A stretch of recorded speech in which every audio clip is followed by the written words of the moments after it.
सोचिए गर्मियों का मौसम है, तेज़ धूप है, आप बहुत पसीना बहा चुके हैं। अब आपको डिहाइड्रेशन महसूस हो रहा है और इरिटेशन हो रही है और आपको शुगर केन जूस दिख जाए तो आप ज़रूर रुकेंगे, क्योंकि गन्ने का रस तुरंत ताजगी देता है, रिफ्रेश्ड फीलिंग देता है और आपको एनर्जी भी देता है। पर आपने ये खबर भी बहुत बार सुनी होगी कि गन्ने का जूस पीने से इन्फेक्शन फैलता है, जिस कारण लूज मोशंस, पेट दर्द, चक्कर आना, वॉमिटिंग होना और फूड पॉइजनिंग के लक्षण दिखाई पड़ते हैं। तो क्या हमें गन्ने का रस बिल्कुल अवॉइड करना है या इसका कोई बेहतरीन विकल्प भी है? अगर ये सवाल आपके मन में भी उठता है तो ये वीडियो अंत तक ज़रूर देखिए। आयुर्वेद में गन्ने के रस के लिए कहा गया है, इक्षवो रक्त पित्तग्ना बल्या वृष्याः कफप्रदाः स्वादुपाक रसाः स्निग्धा गुर्वो मूत्रल हिमाः।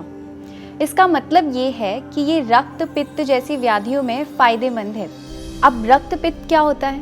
तो जब पित्त दोष बढ़ करके अत्यधिक मात्रा में हमारे रक्त को दूषित कर देता है तो रक्त पित्त व्याधि होती है। इसमें होता क्या है?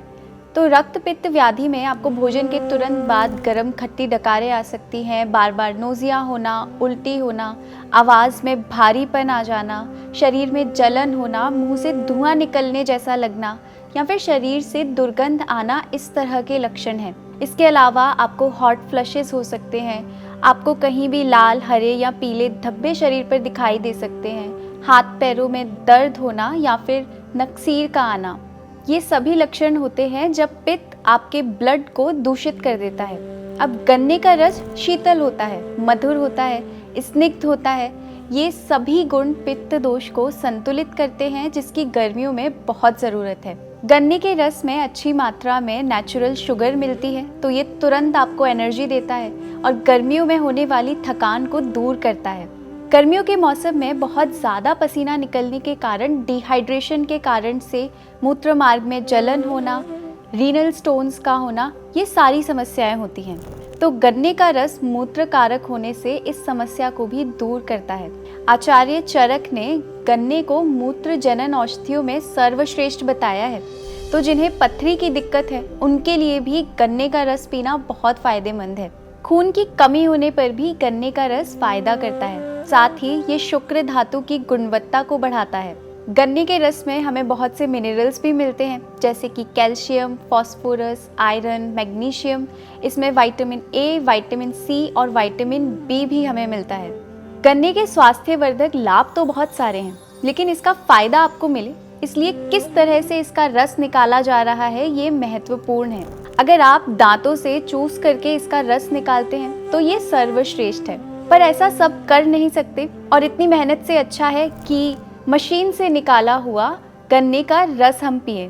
पर यहाँ एक दिक्कत है, मशीन से गन्ने का रस निकालना केवल आज का प्रचलन नहीं है, ये बहुत पहले से चला आ रहा है। इसलिए आयुर्वेद के ग्रंथ भाव प्रकाश में ये स्पष्ट किया गया है कि कोल्हू से या फिर मशीन में अगर गन्ने का रस निकाला जाता है तो जाने अनजाने में ही सही, लेकिन गन्ने के साथ में बहुत से बैक्टीरिया भी पिस जाते हैं और ठीक से साफ सफाई नहीं होने से डस्ट, हार्मफुल सब्सटेंसेस, सब कुछ इसके साथ पिसते हैं।